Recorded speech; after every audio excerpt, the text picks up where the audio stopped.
안녕하십니까. 또 좋은 날, 새 아침에 만나 뵈어서 반갑습니다. 우리가 믿음 생활을 하면 이 믿음의 결과가 어떨 것인가를 궁금해하죠. 오늘은 주제를 그런즉 우리가 무엇을 얻으리까 하는 그런 말씀을 가지고 드려볼까 합니다. 오늘 우리는요, 신약 시대를 살아가고 있습니다. 구약 시대에는요, 그 언약을 통해서 받는 복이 현세적인 복을 받는 것이었습니다. 그런데 신약 시대에 와서는 이 땅에서 누리는 복을 예수 그리스도를 통하여 얻어지는 영생의 복으로 자리를 내어줍니다. 이 영생의 복은 외형적으로 나타나지를 않지요. 그래서 그리스도인의 참 바람은 불멸하는 영생의 복을 바라고 살아야 합니다. 신약 성경에서 계속 말하는 것이 그리스도인은 영적 요소를 요구하고 있죠. 스피리추얼.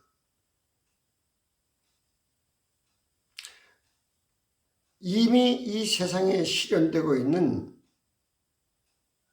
천국의 특성을 나타내는 복들을 말하고 있어요.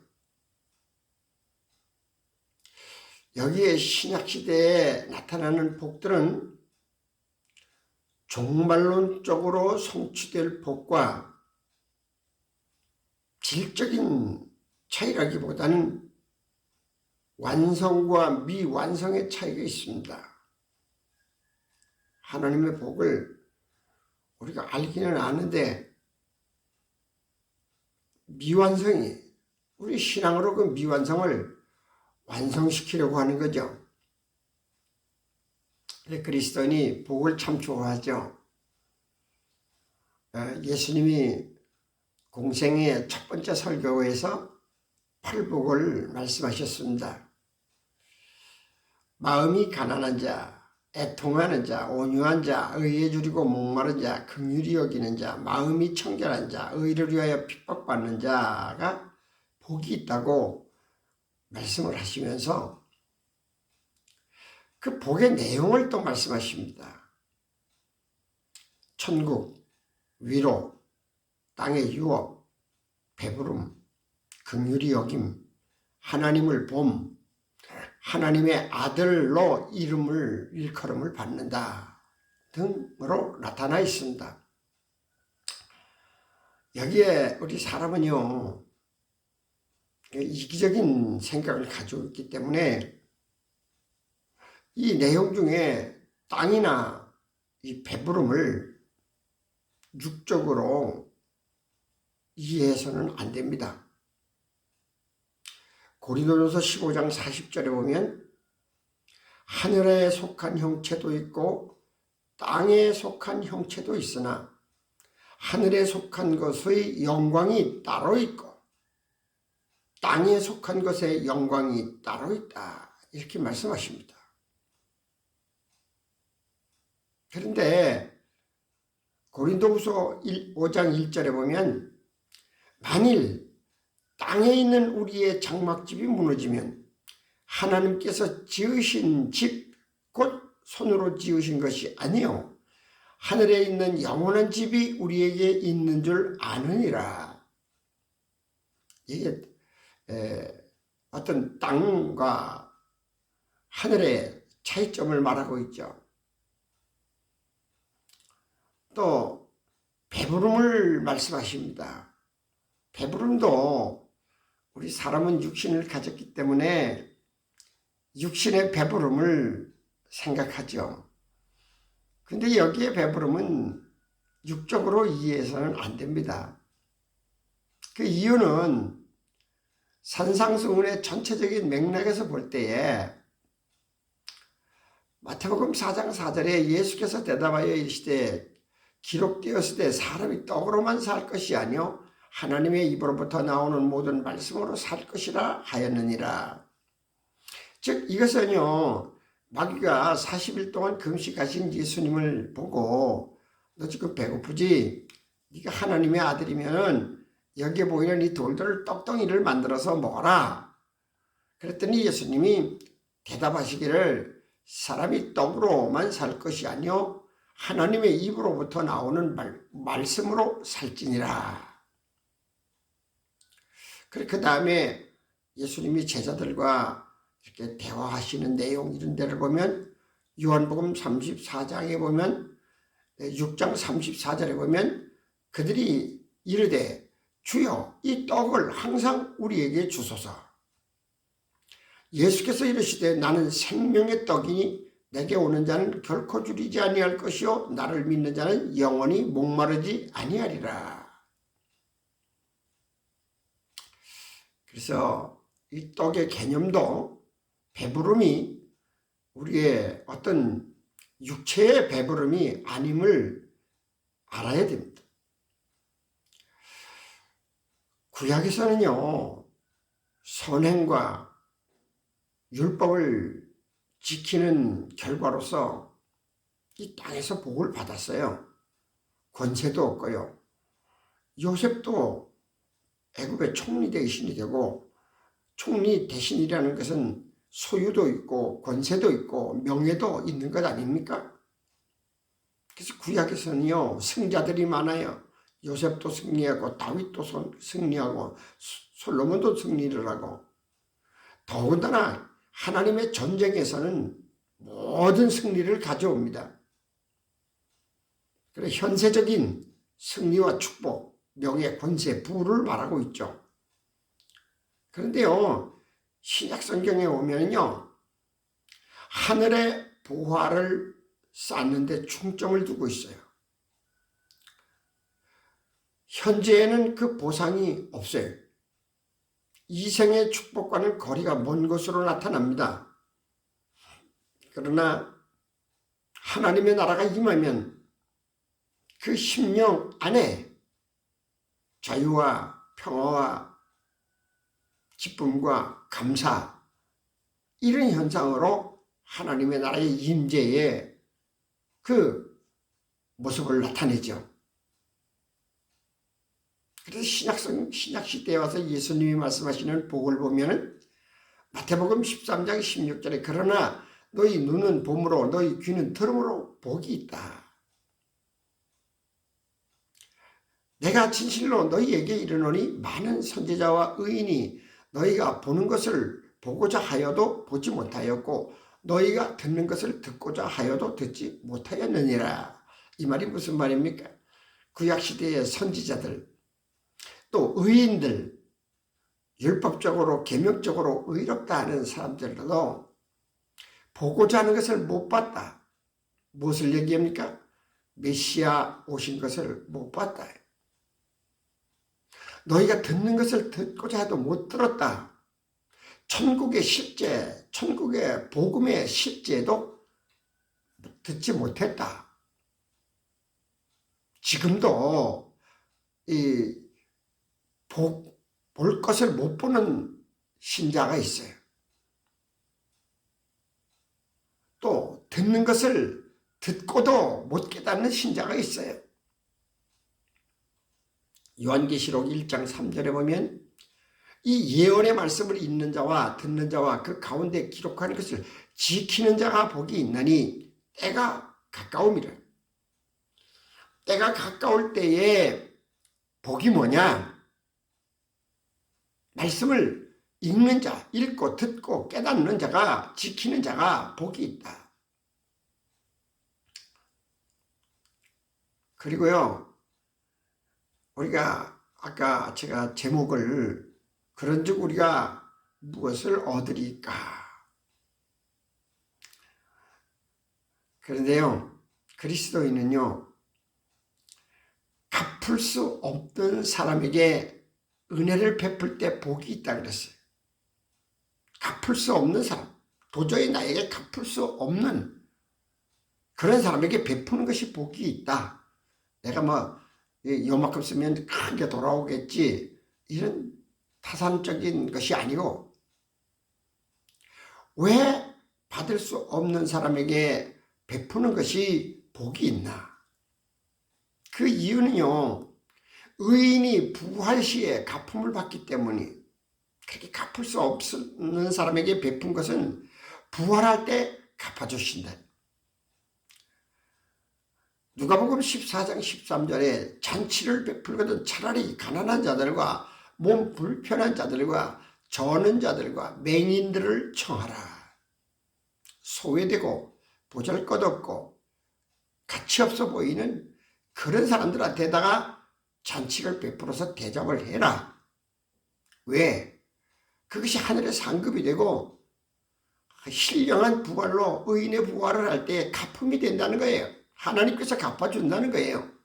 세상 사람들, 잘난 사람, 잘 먹는 사람들한테 베풀어 놓고 잘 먹었네, 좋았네 하지만 이 다음에 이 영혼의 세계에 들어가서 종말로 쪽의 세계에 들어가면 갚음 받을 게 아무것도 없다는 거예요. 14절에 그리하면 그들이 갚을 것이 없으므로 내게 복이 되리니 이는 의인들의 부활 시에 내가 갚음을 받겠음이라 하시더라. 현재에는 보상이 없지만, 이생에는 복이 축복의 현상이 없지만,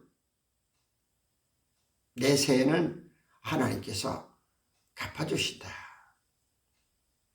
우리 성경에 보니까요, 부자 청년이 있어요.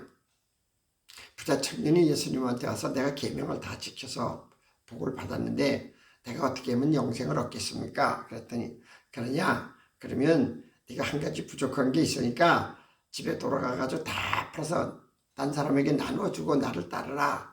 그랬더니 이 부자 청년이 근심스러웠어요. 부자가 돼가지고, 부자니까 다 팔고 하는 게 아까웠겠죠. 그래서 근심하고 돌아갔어요.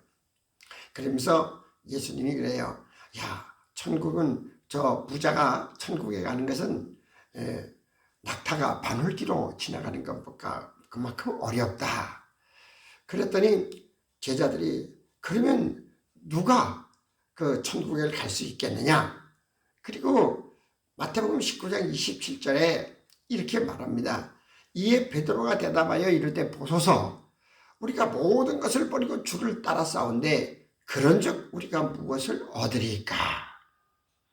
이 부자 청년은 팔지 못해서 근심하고 돌아갔는데, 베드로는 나는 다 버리고 주를 따랐으니까, 그러니까 이제 저에게는 무엇을 주시겠습니까? 이런 질문입니다. 그런데요, 예수님의 대답을 들어보면요, 참 한편으로는 믿음으로 보면 소망이 있지만 현실적으로 보면 실망입니다. 예수께서 이르시되 내가 진실로 너희에게 이르노니 세상이 새롭게 되어, 종말이죠. 주님이 오시는 거예요. 인자가 자기 영광의 보좌에 앉을 때에 나를 따르는 너희도 12 보좌에 앉아 이스라엘 12지파를 심판하리라. 또 내 이름을 위하여 집이나 형제나 자매나 부모나 자식이나 전토를 벌인 자마다 여러 배를 받고 또 영생을 상속하리라. 얼핏 들으면 얼마나 좋은 소리입니까? 내 이름을 위해 집이나 형제나 자매나 부모나 자식이나 전토를 벌인 자마다 여러 배를 받는다. 근데 딴 거는 전토 이런 거는 좋겠죠. 근데 부모나 자식을 여러 배로 받는다? 부모를 배로 받고 자식도 배로 받는다는 말이 무슨 말입니까? 예수님이요, 어떤 병자를 고치고 귀신 들었던 사람을 귀신을 내쫓았어요. 근데 이 7 귀신을 내보냈더니 귀신이 떠돌아다니다가 갈 데가 없어서 지가 있던 데 와보니까 집이 텅텅 비어져 있으니까 딴 데 가서 7귀신을 데리고 왔어요. 그래서 발작을 더 많이 하고 미친 짓을 더 많이 하는 거예요. 그 보는 사람들은 답답하잖아요. 그런데 예수님의 그 동생하고 어머니가 예수는 도대체 뭐라고 말씀하실는지 한번 들어보자. 그렇게 기다리고 있는데 옆에 있던 사람이 마태복음 12장 47절에 보면 한 사람이 예수께 여짜오되 보소서 당신의 어머니와 동생들이 당신께 말하라고 밖에 서 있나이다. 이렇게 말을 했어요. 그런데요, 예수님의 대답이요, 인간적으로 정말로 무정한 대답을 하십니다. 말하던 사람에게 대답하여 이르시되 누가 내 어머니며 내 동생들이냐 하시고, 참 인간적으로 생각하면 나 하신 어머니가 문 밖에 돼 누가 내 엄마고 예수님의 형제들이 막 누가 내 형제냐. 손을 내밀어 제자들을 가리키시며 이르시되 나의 어머니와 나의 동생들을 보라. 예수님을 메시아로 알고 그 사람들을 다 어머니와 동생이라고 그랬어요. 우리가요, 이 세상에서는 나를 낳으신 어머니나 내 핏줄 같은 형제만을 알지만요, 이건 미래적인 종말론 쪽으로 하나님 나라의 아버지와 어머니, 형제를 말하는 거예요.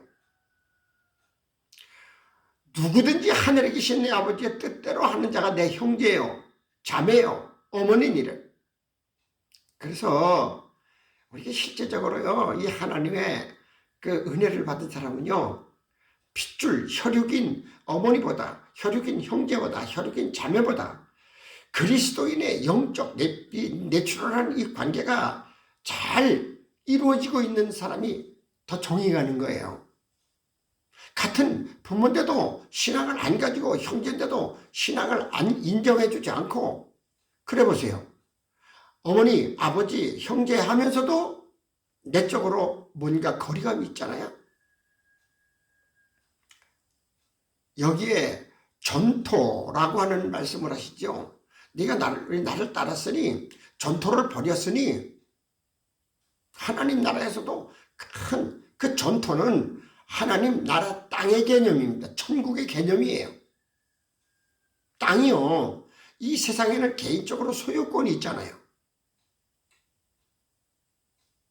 그런데요, 복음으로 주어지는 이 천국에는 소유권이 없습니다. 우리는요, 이 믿음을 통해서 주님이 무엇을 우리에게 주실까? 이 세상에서 뭐 손에 쥐어지고 누릴 수 있는 그런 것을 구하는 것이 아니고 신령한 하나님의 복을 이해하면 참 좋겠습니다.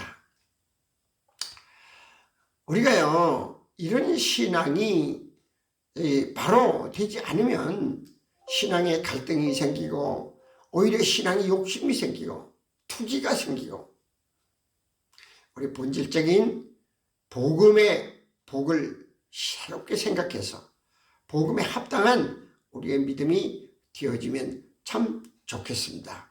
감사합니다.